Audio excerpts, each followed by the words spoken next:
always been a learner at heart.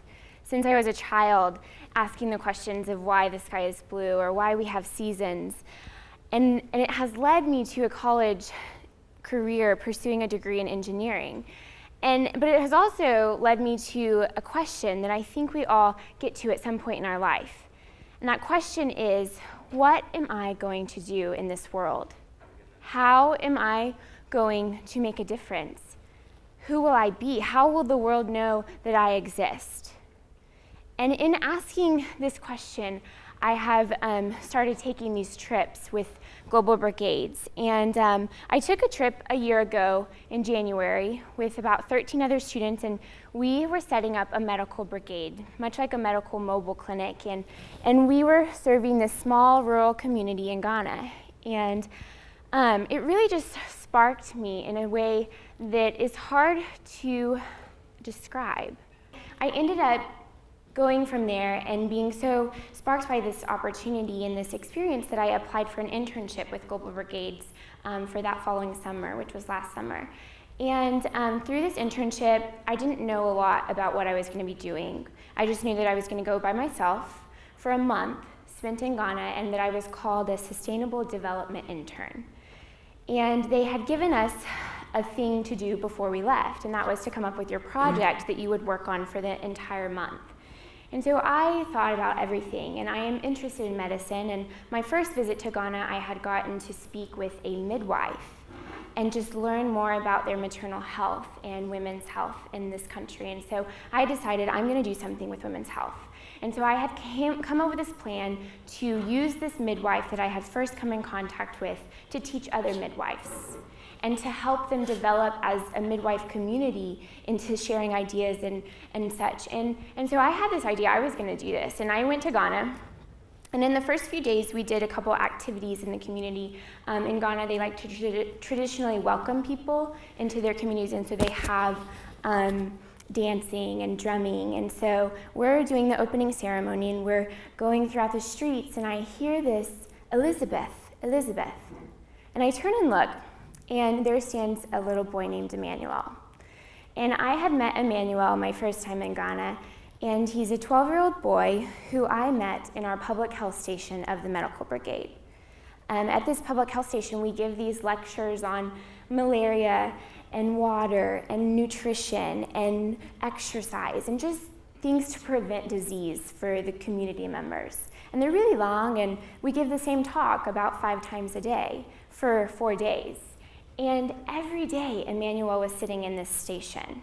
And so finally I asked him, I said, Emmanuel, why are you always sitting in this station? And he responded with, I really enjoy listening to the English lectures translated to Fanti, because he picks up new words. And I was just really struck by his heart, his learner's heart.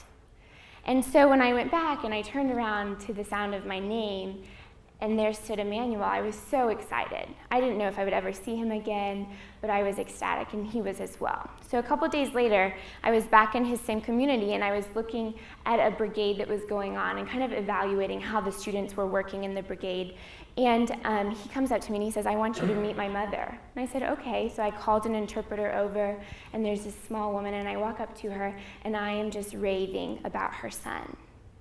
I am just telling her that he is so kind, and he is smart, and he is so much joy. And she's thanking me, and then she goes on to tell me in the next 5 minutes that she's really struggling, that she's a seamstress, and she's not doing well. She's not making enough money, and it's really becoming hard because Emmanuel is the top student in his class and has been for the last 3 years. And in another 3 years' time, he would be ready to go to secondary school. And in secondary school costs in Ghana. And so that's where you differentiate between whether you're going to learn a trade or you're going to be a business person. And he wasn't going to get the opportunity to learn those skills to advance in his community. And she was really wanting him to. And so I'm a problem solver at heart. So I start popping these questions. I'm like, okay, well, how much do you make in a week? How many dresses can you make a week? Can we up that? Can we cut something from your budget? Can we do something to fix your problem? And I want to solve her problem. And she can't tell me how much she makes in a week because she hasn't made a dress in 2 weeks. she hasn't had a customer in 2 weeks. And she can't tell me how much she spends because she doesn't often know how much is coming in. And so I'm really stumped. I am really stumped. And I whispered to my interpreter, I don't know what to say. And my interpreter says, well, just say something like you're going to try to think of something and you'll come back and help her. And I'm like, oh my gosh, that's so lame. But I said it. I said it because I had no idea what else to say. And so I said, okay, I don't know how to help you, but I'll try to think of something and maybe I'll be back here. And by that point, I didn't know where I was going to spend the rest of my month and what community, what I was going to be doing. I mean, I had planned on women's health. And so the next 3 days in the program, we were supposed to do project development. And we had an appointment with the co-founder of the organization to give him our project proposal. So for those 3 days, no matter how hard I tried to think about my women's health program, Emmanuel and his mother kept coming to my mind. And it was killing me because it shook me at my core. I'm interested in medicine. I want to help these communities in medicine. Why can I not let this go? And so I sat in my appointment with the co-founder of the organization, and I sat with him. I said, I had a plan, and I can't do that plan. And he said, okay, well, why? And so I explained to him what had happened, and he said, well, why don't you just help her? And I said, well, because it doesn't have anything to do with medicine.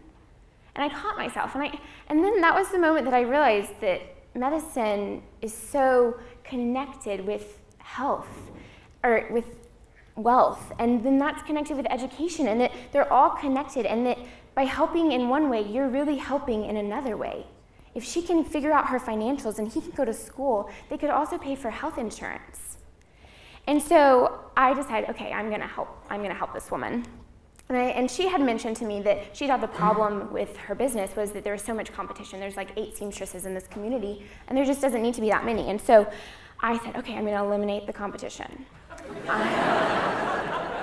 I'm gonna join them together. I'm gonna create a co-op for seamstresses. I'm gonna bring all of these seamstresses in. They can make dresses faster. Certain people might be better at making certain parts or certain specialties of dresses, and they can make them faster. And over time, they'll make more money, and they'll be more successful.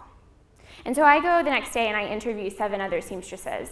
And at the end of that, I was exhausted, but I also learned that my co-op idea was not going to work. Some seamstresses in this community were doing really well. They had 30 orders a day. Their shop was really nice. They had an apprentice working for free just to learn. And they also didn't live in the same place that they did their work. And Abaya, not only was her shop her home, but it was also on the outskirts of the town. And she was also a single mother, which I learned is kind of reputable negatively. And so I saw all of these disadvantages that she was having, and I also saw that these other seamstresses who are doing well aren't going to take a pay cut to help this woman. So I was really discouraged, and I'm like, oh my gosh, I don't know how I'm going to help her, and this is supposed to be my project. And so I went back to her house, and I sat down with her, and I said, Abaya, I am going to help you, but I have to know you. I want to know why you're a seamstress. Why you're a single mother? Why do you live in this community? And she proceeded to tell me a story of heartache, a story of loss, and a story of hopelessness. And after she was done, I thanked her, but then I asked her a simple question. I said, what do you think is going to fix your business? And I'll say it again. I ask, what do you think will fix your business? And she told me her idea. She had an idea that she wanted to make standardized size clothing for children. She said nobody does it in Ghana with traditional cloth, and seamstresses don't normally want to waste their time because they could make adult dresses for more money. And so in a dress in Ghana, standardized size, it only depends on height. Children don't change much from width, and so it's whether it's knee length or shin length. And so this really struck me also because I'm sitting across from her in standardized size clothing. And so I said, okay, well, what would you need to do that? And so she starts listing off all these things and how she would have to have the supplies, because normally seamstresses, the customer goes and buys the fabric and then takes it to the seamstress, and then they use the fabric that the customer bought. And so she would need fabric, and she needed some repairs on her sewing machine. And so I got back to the root of the problem, and she would need money. She needed some startup money, something to start her business off. And so I asked her, okay, well, how much do you have on your bank account? And she had 16 CD, which is about $8. And I said, okay, well, that's not gonna work. So I'm discouraged again, because we could try to apply for a loan, a microloan with the rural bank, but she has nothing to prove that she could pay it back. She has no credit. She has no transaction history. I'm like, well, that's not gonna work. And so I'm once again back at the house, and I'm just researching microfinance projects, looking for some inspiration. And the microfinance advisor for Global Brigades comes over and he talks to me. And he says, what would you do if you were in the United States and you were her? Say you didn't have any credit, how would you start your business? And I said, well, I would try to convince somebody I knew that my plan was good enough, that it would succeed, and that I would be able to pay them back. And he's like, okay, well, think of the business loan committee as that friend and do it. Come up with a plan that isn't going to fail, that can convince them that it's going to work. And so we did. So I Googled business plans, because I have no business experience whatsoever. And I took it to her the next day, and we worked through the details of it. We went through every step of the process. And we went to the bank, and we got the loan application, and we worked through it. She was illiterate, so I would write the answers as she spoke them. And the night before the loan interview, I asked her questions, we talked about financials, because the end goal was to send Emmanuel to school. So, we had to figure out how much that was going to cost and go backwards. And so we did the financials and figured out that she would need to sell at the amount that she was making them, the dresses, for 7 CD each, which is, she could make them for 2 CD, and she would need to sell them for 7 CD. Worst case scenario, she would sell them for 5 CD, and she needed to sell 7 dresses per week, which was a lot compared to what she had been doing. But we went to the loan interview, and I held her hand the entire time. The entire loan interview committee were men, and she did so well. She answered questions that I didn't even know to prepare her for. Things like starting a second account for her second son, starting an account for initial capital gain to continue the business. And so we got the loan. And I left the next week, and we did some traveling. And so I told her, you've got to go to the bank, you've got to get the loan, and you have to make the dresses. And then when I come back in a week's time, let's sell some dresses. So I came back, and she had made the most beautiful dresses that I had ever seen. And she had made 18 of them in that first week. And so we went to the market, and we went to different villages and communities, and we sold 14 dresses that first week, which was double what we were needing to do at a minimum.